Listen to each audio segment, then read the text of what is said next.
Hello dear students, आज हम इस टॉपिक के बारे में डिस्कस करेंगे जिसका नाम है गैस्ट्रो इंटेस्टाइनल ब्लीडिंग, जो कि किसका पार्ट है, डिसऑर्डर ऑफ डाइजेस्टिव सिस्टम्स। तो आज हम इस टॉपिक को डिस्कस करेंगे जिसका नाम है gastro intestinal bleeding. Gastro intestinal bleeding से आप क्या समझते हैं? गैस्ट्रो मीन्स हमारा स्टमक, इंटेस्टाइनल मीन्स हमारी intestine, and bleeding means blood loss होना किसी भी वजह से, कहाँ पर, हमारे गैस्ट्रो इंटेस्टाइनल के अंदर। चलिए हम इसकी डेफिनेशन देखते हैं। डेफिनेशन क्या कहती है इसकी?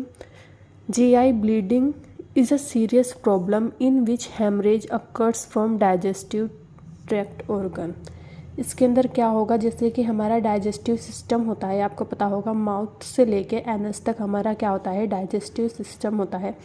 अगर हमारे किसी भी पार्ट में गैस्ट्रो इंटेस्टाइनल ब्लीडिंग से में, यानी कि माउथ से लेके एनस तक ब्लीडिंग होती है, जो कि क्या होती है, सीरियस प्रॉब्लम बन जाती है किसी भी लेकर चीज़ को।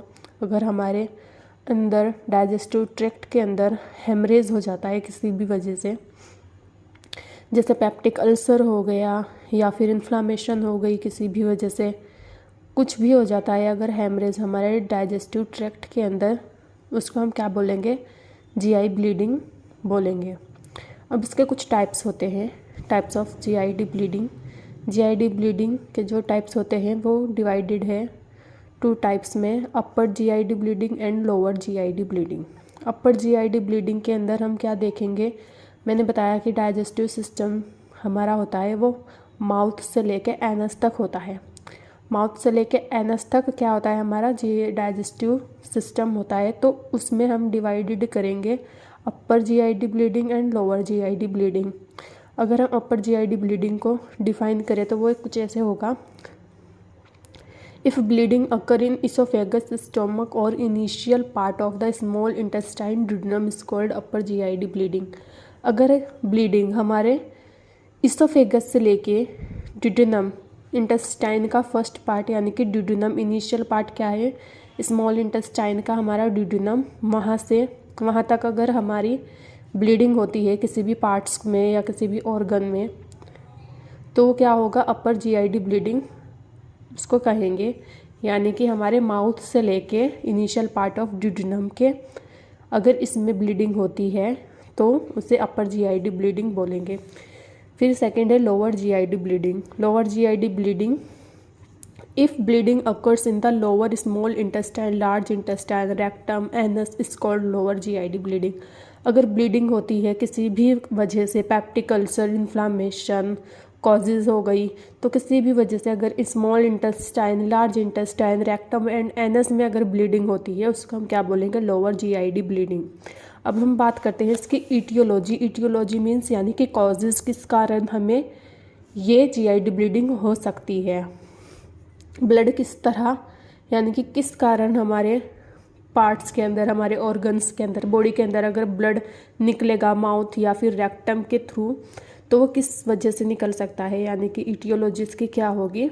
इसके कॉजेज़ अगर हम देखें, अपर जीआईडी ब्लीडिंग का फर्स्ट कॉजेज़ क्या देखने मिलेगा, पेप्टिक अल्सर। पेप्टिक अल्सर्स यानी कि ओपन सोर्स देखने को मिलेंगे। This is the most common cause of upper GID bleeding. In this condition ulcer और sore develops the lining of the stomach and upper portion of the small intestine that damage the lining of the and leads of to bleeding. इसमें क्या होगा, peptic ulcer क्या होते हैं, एक तरह से छाले पड़ जाते हैं। अगर हमारी स्टमक की जो लाइनिंग होती है उसमें अगर छाले हो जाते हैं, दाने दाने से निकल जाते हैं, या फिर हमारी स्मॉल इंटेस्टाइन के अंदर अगर उसकी लाइनिंग पे अपर पोर्शन होगा स्मॉल इंटेस्टाइन का, अगर उस पर पेप्टिक अल्सर होते हैं, किसी भी तरह के ओपन सोर्स अगर हो जाते हैं, तो उसमें क्या होगी, ब्लीडिंग कॉज होगी, जिसके कारण क्या हो जाएगी, ब्लीडिंग देखने को मिलेगी। फिर सेकंड पार्ट है इसका, prolong use of anti inflammatory drugs. अगर हम किसी लंबे समय तक किसी भी ड्रग्स का यूज़ करते हैं, हम कंटिन्यू अगर कोई भी इन्फ्लामेटरी ड्रग्स लेते हैं, तो उसकी वजह से भी क्या देखने को मिलेगी, जीआईडी ब्लीडिंग देखने को मिलेगी। अगर इसकी डेफिनेशन देखें, this excess use of these drugs damage the lining of GIT tract and cause bleeding.